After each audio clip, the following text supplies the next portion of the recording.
Ugh. Hey, congratulations. Thank you. What a way to get out of here. Yeah. Yeah. If you'd have told me we shot 10 threes, I'd have never believed you. But if I told you that you would make more free throws than they attempted.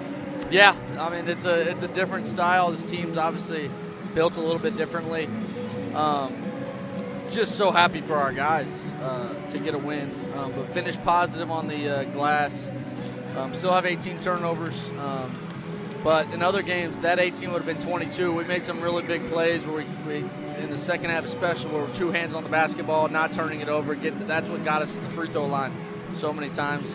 Coach, look at the points scored off of turnovers, though. Your Cats came up with 10 more than theirs. Yeah. Your thoughts on that? I know you're grateful.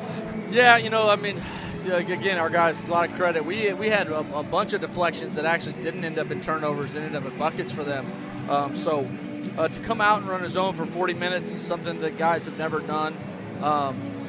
We didn't get many shots in the second half, but we shot 63%. Scooter did a really, really good job just getting to the rim, into finishing. We got some drop downs and some free throw opportunities. So, and that's with him going 4 for 10 from the free throw line. So, probably his best game in a line uniform. So hopefully we can build off of that. All right, 4 out of 10 at the line, but 7 of 11 from out on the court. What made the difference? Coach, the leading scorer for ACU, Leonardo Bettiol, not in this game, but 16 for him. He gets to his average. Is that like the quietest 16 points you've ever seen? Yeah, I wouldn't really pay attention to those particular numbers, but we knew we were going to give up some twos at the rim, which is fine. We wanted to keep them off the free throw line. Obviously, they made 4 threes, so we didn't have an advantage at the 3-point line, but I think we did because it really slowed them down. Talk about your team's defensive effort today.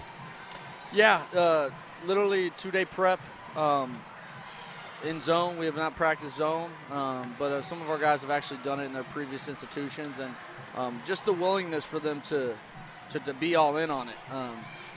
We had not been getting stops in South Alabama. We did not do a good job defensively. So in this situation going against this team, I thought it was the best opportunity for us. And obviously it ended up working out. But we found something offensively.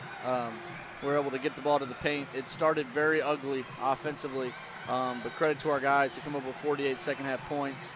Really good. Some of those ugly shots turn into beautiful points, don't they? Yeah. And I thought we did a good job in transition, and we limited them, to only give up 8 second chance points when you're running zone 40 minutes and you haven't been – don't have a lot of responsibilities out of it. Gave up 8 offensive rebounds, which is pretty good, and forced 16 turnovers. They had 19 turnovers, but when you play zone, you're going to give up assisted baskets in a zone. So we'll go back and look at it. I think it just adds to our arsenal. I don't think this is who we're going to be necessarily, but anything we can do. When you're scrapping, clawing, you're just trying to find a way to win. Our administration and university did an unbelievable job putting on this event. The gym was great. Even I know we had a bunch of students in here, and I appreciate all the elementaries and junior highs locally. And hopefully, obviously they had a good experience while they were here. But we want to get them back. Hopefully they had a great opportunity here, and they got a card in their packet where they can come back to any game they want. And so, we're continuing to build this thing on a Division I level. It's good to pay it off with a win today. Coach, back to defense for a moment. You had 1 steal total against South Alabama on Sunday morning. Today you get 11. Was that a focus? You always want to get the ball from the other team, but. Yeah, I think that's part zone. And we've gotten steals in other games, but we've been a step slow for whatever reason. But I think getting in the zone, guys were able to settle in. They saw some success, which always helps you play a little faster and play a little harder. Limited our rotation there in the second half. I think the zone allows us to do that a little bit more, maybe than if you're getting out, denying, and switching everything. So, I think everyone that played had contributions. To have KC come in and in 15 minutes, I thought he really did a good job in the middle of that zone defensively. Just making things tough on them and then cleaning up the glass with 6 rebounds. Scooter playing the top, which he gives us a really long rebounding guard in that look. So, we got some things right here.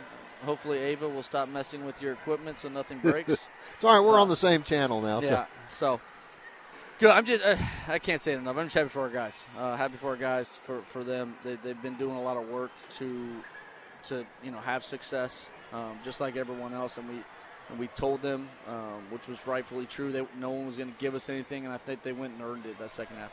Khalik Abdul-Mateen, who's been with you for 5 years, Coach. And for him, this is a game he will absolutely remember from his senior season. Got a little bit too happy on that follow-up flush down at the other end, hanging on the rim. Yeah, I cannot believe that was called. It was quick. Yeah, I just, in that time of the game, did he pull up? Probably. I'm sitting here now that we won, it's okay, but I cannot believe in that moment that was called. But it was, and credit our guys for, we obviously haven't had the greatest season as far as the record goes, but they didn't blink and they kept playing. For him to have 5 assists and 0 turnovers, that's what we need out of a returner that's been here so long that is a big part of what we do. Well, I have to single out Casey Ugwa-Akazi as well. Gave you over 15 today. Coach, 6 rebounds to go along with his 6 points. He's really put himself into that rotation up front. Yeah, and he didn't play last game. I didn't think for the other team running zone that it was a great matchup for him. But to not play and then come in and really impact winning, that's what a team's about. So happy for him to have success, and obviously I'm glad that he helped. He did what he needed to do. Really, he had a couple of those that could have been turnovers, that have been turnovers in the past. Those passes down low, he really went with 2 hands and got to the foul line because of it. So a lot of things to build off of, and that's a great opponent. They're so tough and physical, and for us to handle that late and even look more comfortable later in the game, I think really bodes well for the future. Like that we can draw back on that experience of, we can handle teams that pressure us. And I think we had 12 turnovers at half, so we only had 6 turnovers, I believe, in the second half. So, 2 halves of 6 turnovers, that's what you're talking about being successful. 12, 10 turnovers gives you a chance to win a lot of these games. All right, so next up it'll be a trip out to Florida to take on South Florida in Tampa. Any thoughts on that one today? Not yet, but, it's great to get a win in front of our home crowd. Front of our, just in our building. Hopefully can build momentum going into the spring. Our next home game's January 4th.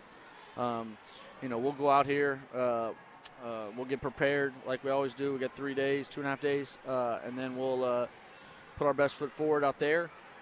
Then we'll get the guys some much-needed rest and time home with family and enjoy the holidays before we get back at it. Going to be the longest Christmas break I think I've ever been a part of here. No games from Saturday after yours out in Florida until January 2nd when the women get on the court. Y'all follow up on the Saturday after that. Yeah. So what are you going to do with yourself? I got plenty to do. We got plenty of getting better to do, and hopefully this is something that our guys can build off of. All right, Coach, line up, man. What a great game. Congratulations. Lions win 68-67.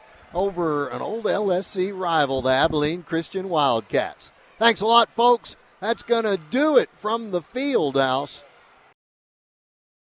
In East Texas A&M with our player of the game, Khalik Abdul-Mateen. 17 points in the second half, leading the Lions to their win. What clicked in that half? What was the message at halftime from Coach Rose? Things really turned around. Just keep doing what we were doing. Going in the half, we was in a great position on defense. We did everything that we practiced, and we just stayed. The message was to keep doing what we were doing. The offense was going to come regardless. Over a crowd of 1,600 in attendance. This is your 3rd or 4th Education Day game. How special is it for the team to have that energy in the building with a packed crowd? Man, it's great, man. The kids come out. They love us. The community loves us, and it's just great to put on a great performance for the kids, man. We love the kids. As a 5th-year player yourself, what was your message to the team during that losing streak to just stay on pace and keep fighting? And, it's a lot of close games just come up unlucky at the end. Man, just keep at it. We was right where we wanted to be at all the games we played, except for a couple, but just stay consistent, stay level, and everything's going to click. Going against the South Florida team, but then it's conference play going into a very big game against South Florida, but then it's right into conference play for you guys. Yes, sir. Awesome. Thank you so much for stopping by. Yes, sir. Congrats on the win. Yes, sir. Thank you. Thank you.